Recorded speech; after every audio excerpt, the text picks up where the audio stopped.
Hello dear students. तो आज हम क्लास 11 और नीट के लिए यहाँ पर बायोमोलिक्यूल्स चैप्टर स्टार्ट करने वाले, जो प्योरली हमारा एनसीईआरटी पर बेस्ड हम यहाँ पर देखने वाले हैं। तो देखिए स्टूडेंट, हम सबसे पहले देखते हैं कि एक्चुअली बायोमोलिक्यूल्स का मतलब है क्या। हमें पता है कि बायो का मतलब होता है लाइफ, बायो का मतलब होता है लाइफ, और मोलिक्यूल्स मतलब कि ऐसे मोलिक्यूल्स जिनसे मिलकर लाइफ बनती है, ऐसे मॉलिक्यूल जिनसे मिलकर लाइफ बनी हुई है, ऐसे मॉलिक्यूल्स को क्या कहा जाता है, बायोमोलिक्यूल्स कहा जाता है। हमारी लाइफ जो है या फिर किसी भी ऑर्गेनिज्म जो है जिनकी लाइफ जिन जिन मॉलिक्यूल से मिलकर बनी हुई है, उन मॉलिक्यूल्स को ही बायोमोलिक्यूल्स कहा जाता है। हमारी बॉडी के अंदर बहुत सारे ऐसे मॉलिक्यूल्स है, वो चाहे इनऑर्गेनिक मॉलिक्यूल हो या ऑर्गेनिक मॉलिक्यूल हो, जिनसे मिलकर लाइफ बनी हुई होती है। तो देखिए स्टूडेंट, यहाँ पर हम देखने वाले हैं उन सभी मॉलिक्यूल्स को। सबसे पहले हम बात करते हैं कि इन मॉलिक्यूल्स की एनालिसिस कैसे की जाती है, कैसे पहचाना जाता है, क्या क्या तरीके होते हैं पता लगाने की कि कौन से मॉलिक्यूल, कौन से किस तरह के मॉलिक्यूल हमारी बॉडी के अंदर पाए जाते हैं। तो सबसे पहले क्या किया जाता है, सबसे पहले एक लिविंग टिश्यू को, हम लिविंग टिश्यू की बात करें, अगर एनिमल्स के अंदर बात करें तो किसी भी लिविंग सेल्स को हम ले सकते हैं, और प्लांट्स के अंदर अगर हम बात करें तो लीफ को ले सकते हैं, जो कैसी हो, लिविंग लीफ हो, उसको काट के हम देख सकते हैं। तो लिविंग टिश्यू को क्या किया जाता है, सबसे पहले लिया जाता है उसको, फिर मोर्टर एंड पेस्टल लिया जाता है, मोर्टर एंड पेस्टल उसके अंदर डाला जाता है। जो लिविंग टिश्यू या हमने जो लीव्स वगैरह ली है उसको मोर्टर एंड पेस्टल में इस तरह से, ये इस तरह का मोर्टर एंड पेस्टल आपने देखा होगा नॉर्मली, जो इसको ग्राइंडिंग करने के लिए होता है, पीसने के लिए होता है इस तरह का। तो इससे क्या किया जाता है, इसके अंदर इसको इस तरह से लिया जाता है, मोर्टर एंड पेस्टल से उसको ग्राइंडिंग किया जाता है, पीसा जाता है, और इसके अंदर फिर क्या मिलाया जाता है, यहाँ पर हमने लिविंग टिश्यू ले लिया, इसको पीसते हैं और इसके अंदर फिर ट्राइक्लोरो एसिटिक एसिड मिलाया जाता है, ट्राइक्लोरो एसिटिक एसिड को इसके अंदर मिलाया जाता है। क्लियर? आपको एक एक स्टेप से याद रखना है। सबसे पहले लिविंग टिश्यू लिया, फिर उसको मोर्टर एंड पेस्टल में ग्राइंड किया, उसके अंदर उसमें ट्राइक्लोरो एसिटिक एसिड मिलाया। आपसे डायरेक्टली क्वेश्चन पूछा जाता है कि एनालिसिस के अंदर कौन सी एसिड का यूज़ किया जाता है, कौन से केमिकल का यूज़ किया जाता है, तो ट्राइक्लोरो एसिटिक एसिड का यूज़ किया जाता है, ये आपको याद रख लेना है। जैसे ट्राइक्लोरो एसिटिक एसिड का इसका यूज किया, जब ये पूरी तरह से पिस जाता है तो ये क्या हो जाता है, एक थिक स्लरी ऑब्टेंड होता है, हमें थिक स्लरी हमें मिलता है, इसके अंदर एक मोटा सा गाढ़ा से थिक स्लरी हमें दिखाई देता है। अब इसको क्या करते हैं हम, थिक स्लरी को, यहाँ पे हमने जो थिक स्लरी हमें मिला है, यहाँ पर इसको क्या किया जाता है, इसके लिए अब हम क्या करेंगे, यहाँ पर एक इस तरह की हम क्या लेंगे, ट्यूब लेंगे कोई सा भी, इसको हम क्या करेंगे, अब फिल्ट्रेट करेंगे। तो यहाँ पर हमने एक कपड़ा लेते हैं कोई सा भी, वो चीज़ क्लॉथ हो सकता है या फिर भी कोई इस तरह का कॉटन का क्लॉथ हो सकता है। क्लियर? तो उस कपड़े को यहाँ पर लिया जाता है, उसके ऊपर ये थिक स्लरी जो हमें मिला है, इसमें इस थिक स्लरी को यहाँ पर डाला जाता है, इस थिक स्लरी को, इस थिक स्लरी को इसके ऊपर डाला जाता है। इसके अंदर दो चीज़ होती है, अब जो थिक स्लरी है उसमें से जो पतला वाला भाग होता है वो अंदर चला जाता है इसके इस तरह से, और यहाँ पर इसके अंदर चला जाता है, इस वाले पार्ट को जो अंदर चला जाता है इसको हम कहते हैं फिल्ट्रेट। क्या कहते हैं इसको, फिल्ट्रेट हम कहते हैं। और जो मोटा वाला भाग होता है वो ऊपर ही रह जाता है, उसे हम कहते हैं रिटेंटेट। तो दो भाग होते हैं, एक होता है फिल्ट्रेट, जो नीचे चला जाता है उसे फिल्ट्रेट कहा जाता है, और जो ऊपर रह जाता है उसे रिटेंटेट कहा जाता है। फिल्ट्रेट के अंदर सारे के सारे मेनली क्या होते हैं, माइक्रो मोलिक्यूल्स होते हैं, जो छोटे छोटे मोलिक्यूल्स होते हैं, छोटे बायो माइक्रो मोलिक्यूल्स जो होते हैं वो इसके अंदर फिल्ट्रेट के अंदर आते हैं, जबकि रिटेंटेट के अंदर सारे के सारे मैक्रो मोलिक्यूल आते हैं। ये आपको याद रखना है कि रिटेंटेट के अंदर मैक्रो मोलिक्यूल आते हैं, जबकि फिल्ट्रेट के अंदर माइक्रो मोलिक्यूल्स आते हैं। माइक्रो मोलिक्यूल किसे कहा जाता है, अब आपको ये चीज़ आपको एनालिसिस का समझ में आ गया होगा। अब एनालिसिस से आगे हम बढ़ते हैं, इसमें अब देखते हैं आगे माइक्रो मोलिक्यूल और मैक्रो मोलिक्यूल्स पर हम आते हैं। तो हमने देखा कि किस तरह से माइक्रो मोलिक्यूल और मैक्रो मोलिक्यूल्स का पता लगाया जाता है। अब इसके बेसिस पर हम माइक्रो जो बायो मोलिक्यूल है इसको दो पार्ट में डिवाइड कर सकते हैं। एक तो माइक्रोमोलिक्यूल और एक मैक्रोमोलिक्यूल। जो माइक्रोमोलिक्यूल है इनमें कौन आएंगे, जिनका जो वेट है, मोलिकुलर वेट जो है, जिनका 1000 डाल्टन से जिनका मोलिकुलर वेट कम होता है, जिनका मोलिकुलर वेट 1000 डाल्टन से कम होगा वो माइक्रोमोलिक्यूल के अंदर आएंगे। जैसे कि अमीनो एसिड हुआ, अमीनो एसिड हुआ। उसके बाद में कार्बोहाइड्रेट की अगर हम बात करें तो कार्बोहाइड्रेट में सिंपल शुगर्स अगर की अगर हम बात करें तो इसमें सिंपल शुगर हुई, जैसे सिंपल शुगर हुई। उसके बाद में ये सारे के सारे क्या हैं, ये माइक्रोमोलिक्यूल है। इनऑर्गेनिक के अधिकतर इनऑर्गेनिक कंपोनेंट जो होते हैं वो भी इसके अंदर आते हैं, यानी कि मेजोरिटी जो है वो किस में आते हैं, माइक्रोमोलिक्यूल में। दुनिया में जितने भी मोलिक्यूल्स पाए जाते हैं उसके मेजोरिटी जो है वो किस में आएगा, माइक्रोमोलिक्यूल, यानी कि छोटे छोटे जो भी मोलिक्यूल्स है वो माइक्रोमोलिक्यूल के अंदर आएंगे। मैक्रोमोलिक्यूल्स के अंदर कौन आते हैं, मेनली जो पॉलीमर का फॉर्मेशन, पॉलीमर से बनते हैं, है ना, जो पॉलीमर से का फॉर्मेशन करते हैं वो मैक्रोमोलिक्यूल के अंदर आते हैं। जैसे कि हम बात करें पॉलीसेकेराइड हुआ, पॉलीसेकेराइड हुआ जो बहुत सारी मोनोसेकेराइड से मिलकर बना होता है। उसके बाद में प्रोटीन हुआ, प्रोटीन किस चीज़ से मिलकर बना होता है, प्रोटीन बहुत सारी अमीनो एसिड की चेन से मिलकर बना होता है। उसके बाद में न्यूक्लिक एसिड हुआ, न्यूक्लिक एसिड किस चीज़ से मिलकर बना होता है, बहुत सारे न्यूक्लियोटाइड की चेन से मिलकर बना होता है। ऐसे अगर हम बात करें लिपिड हुआ, लिपिड जो है ये एक्सेप्शन है इसके अंदर, ये आपको ध्यान रखना है। लिपिड जो है ये एक्सेप्शन होता है। लिपिड अगर हम मोलिकुलर वेट की बात करें तो इसका 1000 डाल्टन से कम होता है, मोलिकुलर वेट 1000 डाल्टन से कम होता है। बट क्योंकि ये क्या होता है, सोल्यूबल नहीं होता है वाटर के अंदर, लिपिड क्या होता है, वाटर के अंदर सोल्यूबल नहीं होता है, इस वजह से इस फिल्ट्रेट में, इस मेम्ब्रेन इसकी क्या नहीं हो पाती है, यहाँ से पास नहीं हो पाती है। इसकी वजह से ये हमें रिटेंटेट के अंदर मिलता है, यानी कि कह सकते हैं ये मैक्रोमोलिक्यूल है बट इसका जो मोलिकुलर वेट है वो 1000 डाल्टन से कम होता है। ये आपको थोड़ा सा एक्सेप्शन याद रखना है। तो ये चीज़ आपको पहले अच्छे से ध्यान रख लेना है स्टूडेंट कि मैक्रोमोलिक्यूल होते क्या हैं, माइक्रोमोलिक्यूल होते क्या हैं। क्लियर? तो ये हमने बेसिक सी चीज़ देखी, अब इसके हम कंटिन्यू करते हैं आगे।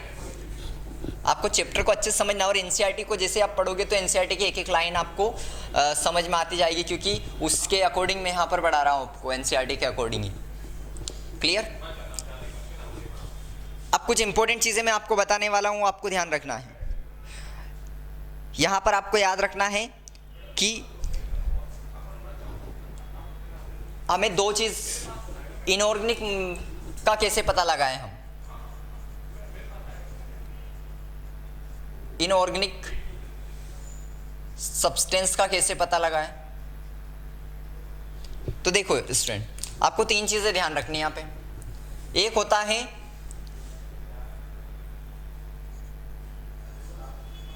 ड्राई वेट, एक होता है वेट, एक होता है वेट और एक होता है आपका ऐश। ये तीन चीजें आपको ध्यान रखनी है।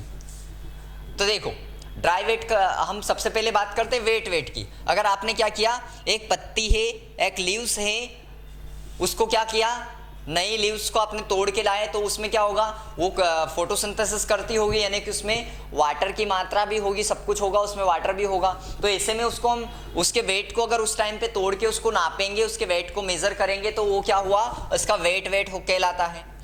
उस पत्ती को हमने उन लीव्स को क्या किया, हमने सूखने दिया, पूरा ड्राई होने दिया, और जब वो पूरी तरह से ड्राई हो जाती है, सूख जाती है, तो उसके अंदर क्या होता है, CO2 जो होता है और ऑक्सीजन उसका क्या होता है, ऑक्सीजन की अगर हम बात करें तो बाहर चला जाता है CO2 ये, तो इसकी वजह से उसका जो वेट होता है वो अब कम आएगा और नापने पर, तो ये ड्राई वेट कहलाएगा। और अब इस पत्तियों को हमने क्या कर दिया, पूरी तरह से जला दिया, और जलाने पर उसमें क्या बचेगा, उसका जो ऐश राख जो बचेगी उसको ऐश कहा जाता है। तो उसके अंदर हमें इनऑर्गेनिक मटेरियल मिलता है।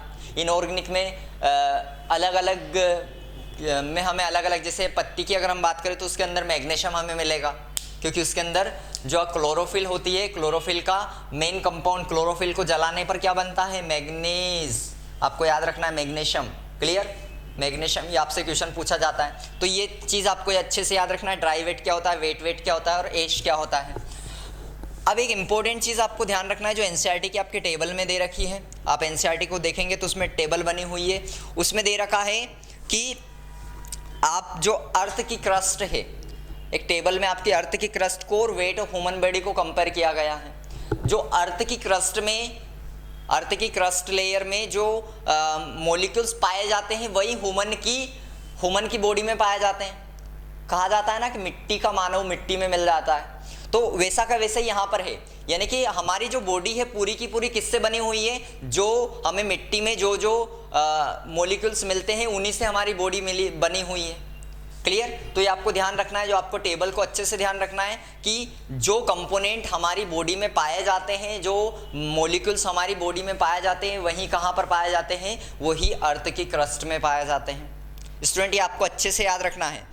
हालांकि इनका परसेंटेज थोड़ा डिफरेंस हो सकता है कि हमारी बॉडी में उसका परसेंटेज ज़्यादा हो, अर्थ की क्रस्ट में ज़्यादा हो। आपको जैसे दे रखा है कि हाइड्रोजन जो है वो 0.14 होता है अर्थ की क्रस्ट में, जबकि ह्यूमन की बॉडी में 0.5% होता है। कार्बन हमारी बॉडी में 18.5% होता है, जबकि कार्बन 0.03% होता है अर्थ की क्रस्ट में। तो परसेंटेज वेराई करते हैं बट एलिमेंट वही होते हैं, तो ये आपको अच्छे से याद रखना है यहाँ पर। अब कुछ एक दो इंपॉर्टेंट चीज़ें मैं आपको बता रहा हूँ, आपको नोट कर लेना है। पहली चीज़ ये याद रखना है कि लिविंग सिस्टम के अंदर उसके बेसिस पर हम ये निकाल रहे हैं, टेबल के बेसिस पर, कि लिविंग सिस्टम में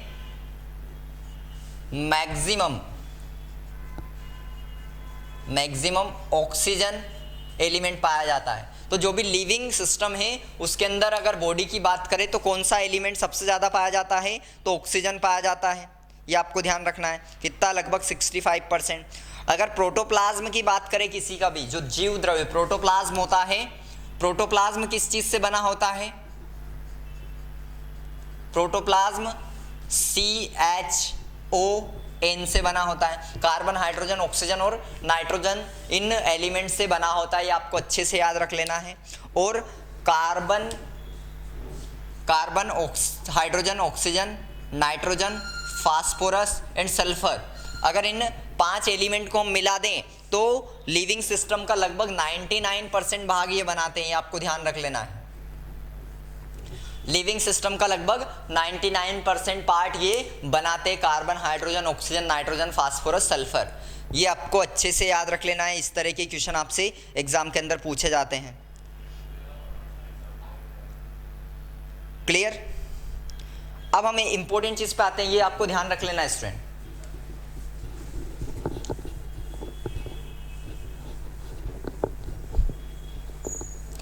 अब हम बात करते हैं कि जो हमारे बायोमोलिक्यूल्स हैं इनको हम प्राइमरी और सेकेंडरी दो तरह के मेटाबोलाइट्स में डिवाइड करते हैं। दो तरह के मेटाबोलाइट्स होते हैं, primary metabolites and secondary metabolites. Primary metabolites का सिंपल सा मतलब है कि जो मेटाबॉलिक एक्टिविटी में क्या होते हो, शामिल हो जाते हो, यानी कि वो ग्रोथ में क्या हो, पार्टिसिपेट करते हो, मेटाबॉलिक एक्टिविटी में पार्टिसिपेट करते हो। तो प्राइमरी किसे कहेंगे, प्राइमरी मेटाबोलाइट्स उन्हें कहेंगे जो कि हमारी मेनली ग्रोथ में पार्टिसिपेट करते हो।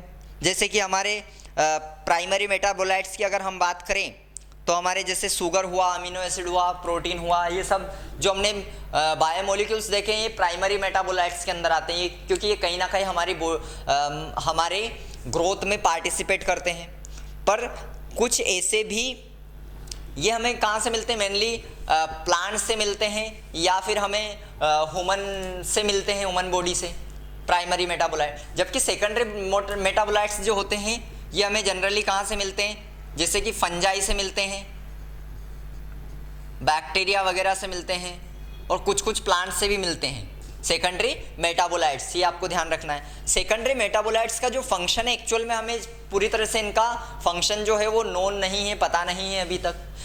तो ऐसे सेकेंडरी मेटाबोलाइट्स आपसे जनरली क्वेश्चन पूछे जाते हैं सबसे ज़्यादा। तो इसमें आपको ध्यान रखना है कौन कौन से सेकेंडरी मेटाबोलाइट्स होते हैं। तो आपके एनसीईआरटी में टेबल दे रखी है, उस टेबल को अच्छे से याद रखना है। पिगमेंट्स आपको दे रखा है, पिगमेंट्स के अंदर कौन कौन है, जैसे कि कैरोटीनॉइड हुआ, एंथोसाइनिन हुआ, एक्सेट्रा। तो कैरोटीनॉइड हुआ, एंथोसाइनिन हुआ। यहाँ से आपसे लगातार क्वेश्चन पूछा जाता है सेकेंडरी मेटाबोलाइट्स की टेबल से। उसके बाद में अगर हम बात करें, अल्केलॉइड्स होते हैं, अल्केलॉइड होते हैं। अल्केलॉइड की एग्जाम्पल भी आपको ध्यान रखना, मॉर्फिन हुआ, कोडीन हुआ, मॉर्फिन, कोडीन हुआ। वहीं अगर हम अगली बात करें तो आपको याद रखना है टर्पिनोइड से याद रखना है। टर्पिनोइड में मोनोटर्पिन हुआ, डाइटर्पिन हुआ,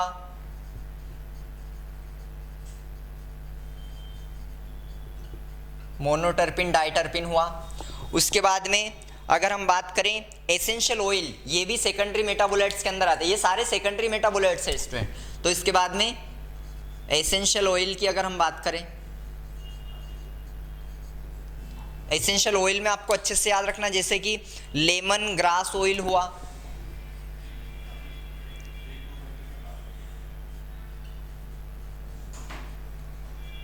लेमन ग्रास ऑयल हुआ। उसके बाद टॉक्सिन्स की हम बात करें, ये क्वेश्चन पूछा गया है टॉक्सिन्स का कई बार। टॉक्सिन्स के बाद अंदर कौन आता है, आपका आता है एब्रिन और रिसिन आता है। एब्रिन एंड रिसिन जो है ये क्या है, टॉक्सिन्स होते हैं। जबकि लेक्टिन की बात करें, ये अभी नीट में पूछा गया लेक्टिन के बारे में। तो लेक्टिन कौन होता है, कॉन्कोवेलिन ए होता है। कॉन्कोवेलिन ए क्या किसका एग्जाम्पल है, लैक्टिन का एग्जाम्पल है।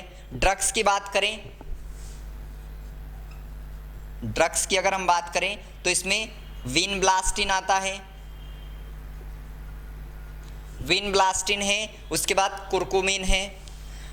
और पॉलीमेरिक सब्सटेंस की अगर हम बात करें, पॉलीमर की बात करें तो रबर हुआ, गम हुआ, सेलुलोज हुआ, ये सारे क्या है, पॉलीमर है।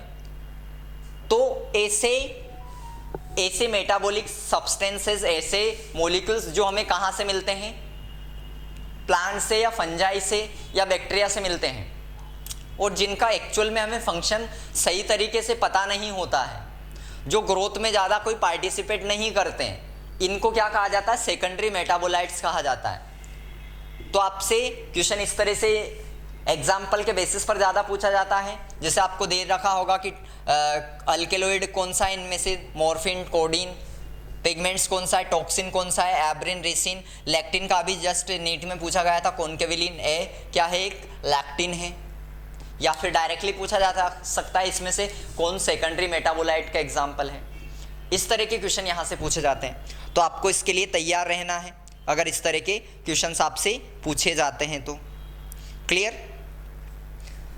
तो ये हमने यहाँ पर बात करी है। अब हम बात करते हैं कि जो एक लिविंग है उसका प्रोटोप्लाज्म जो है उसका कंपोजिशन एक्चुअल में होता क्या है, किस चीज़ से मिलकर लिविंग का जो प्रोटोप्लाज्म है, कितने एलिमेंट्स है और किन एलिमेंट्स का कंपोजिशन वहाँ पर कौन सा ज़्यादा अमाउंट में पाया जाता है, ये आपको अच्छे से ध्यान रखना है।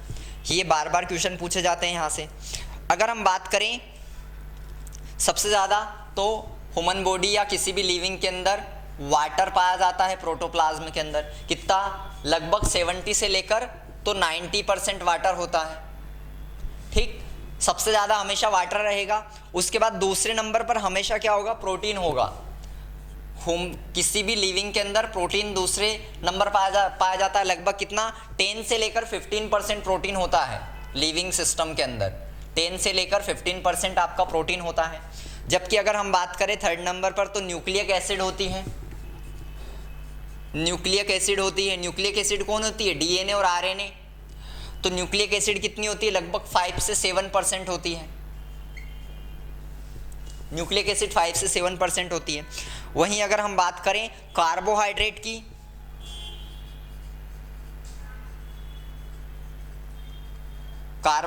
अगर हम बात करें तो लगभग 3% कार्बोहाइड्रेट होता है। उसके बाद में लिपिड 2% होता है, लिपिड 2% होता है। जबकि आयंस की अगर हम बात करें तो आयंस 1% होते हैं। तो ये लिविंग के प्रोटोप्लाज्म का कंपोजिशन होता है, ये लिविंग के प्रोटोप्लाज्म का कंपोजिशन होता है। यानी कि इन मॉलिक्यूल से हमारा लिविंग सिस्टम बना होता है। ये परसेंटेज आपको अच्छे से नोट कर लेना है। एनसीईआरटी में एक टेबल भी आपको बना के दे रखी है, उसको अच्छे से याद रखना है। तो ये आपको अच्छे से ध्यान रखना है। अब यहाँ पर मैं कुछ इंपॉर्टेंट इस टेबल से आपको बता दूं क्या हमें ध्यान रखना है। अगर आपसे ऐसा पूछा जाए कि कौन सा सबसे ज़्यादा मॉलिक्यूल्स पाया जाता है ह्यूमन की बॉडी में या फिर लिविंग सिस्टम में, तो आपको ध्यान रखना है वाटर हमेशा सबसे ज़्यादा होता है। कितना, 70 से लेकर 90% वाटर होता है। यानी कि मोस्ट एब्यूंडेंट कंपोनेंट जो होता है सेल का वो क्या होता है, वाटर होता है। ये आपको ध्यान रखना है। तो ये पहली चीज़ आपको ध्यान रखना है। अगर मैक्रोमोलिक्यूल्स की बात करें, आपसे इस तरह से क्वेश्चन पूछा जाता है, which macromolecule is most abundant in living cell, या फिर सेल कंपोनेंट में कौन सा मैक्रोमोलिक्यूल सबसे ज़्यादा मोस्ट एब्यूंडेंट होता है। तो कौन सा मैक्रोमोलिक्यूल, प्रोटीन क्या है, एक मैक्रोमोलिक्यूल होता है और ये कितना पाया जाता है, 10 से लेकर 15%। इस तरह के क्वेश्चन भी पूछे जा सकते हैं। और ये सिंपल सा टेबल से आपके क्वेश्चन पूछे गए, देखो। तो इस तरह के क्वेश्चन भी पूछे जा सकते हैं। क्वेश्चन कैसे भी बनाए जा सकते हैं, आपको केवल ये चीज़ें ध्यान रखनी है। अगर आपसे माइक्रोमोलिक्यूल की पूछ ले तो कार्बोहाइड्रेट अगर सिंपल बात करें तो कार्बोहाइड्रेट माइक्रोमोलिक्यूल के अंदर भी आते हैं। पर अगर इसके पॉलीसेकेराइड वाले पार्ट की बात करें तो केस में आते हैं, वो आपके मैक्रोमोलिक्यूल के अंदर आते हैं। ये आपको अच्छे से कंपोजिशन इसका याद रखना है। अब हम कुछ इंपॉर्टेंट चीज़ें और देख लेते हैं। अगर वर्टेब्रेट की बॉडी के अंदर हम बात करें तो सबसे ज़्यादा कौन से, सिंपल सा एक क्वेश्चन पूछा जाता है कि वर्टेब्रेट की बॉडी में कौन सा मिनरल सबसे ज़्यादा मोस्ट एब्यूंडेंट होता है।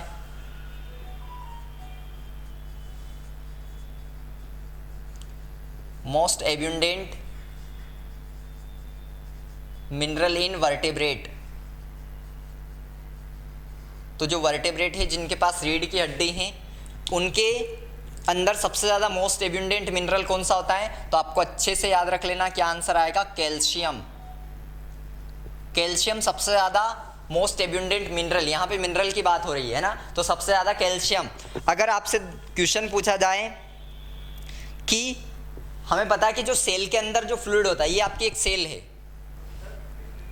इस सेल के अंदर जो फ्लूइड होता है उसे ICF बोला जाता है, और सेल के बाहर जो फ्लूइड होता है उसे ECF बोला जाता है।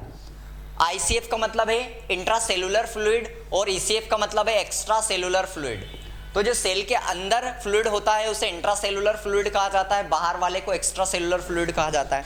आपको ये ध्यान रखना है कि जो इंट्रासेलुलर फ्लूइड होता है, अंदर वाला फ्लूइड होता है, इसके अंदर मेनली कैल्शियम आयन ज़्यादा पाया जाता है। क्लियर, इसके अंदर कैल्शियम आयन ज़्यादा पाया जाता है।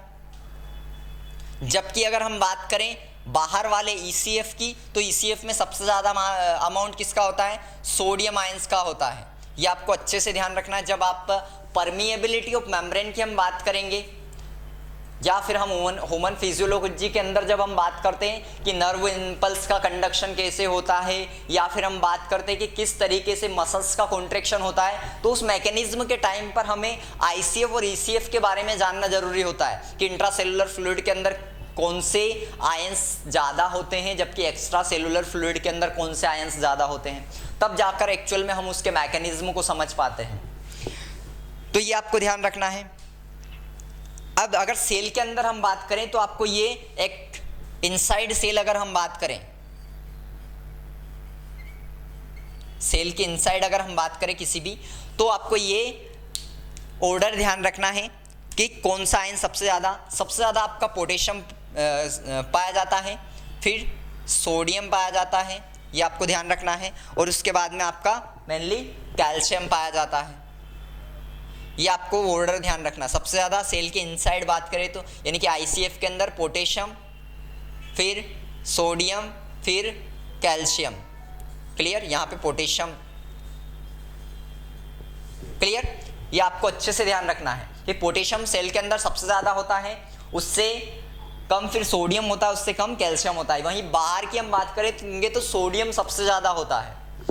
इसके अंदर सेल के अंदर प्रोटीन भी पाया जाता है और प्रोटीन नेगेटिवली चार्ज होते हैं जनरली।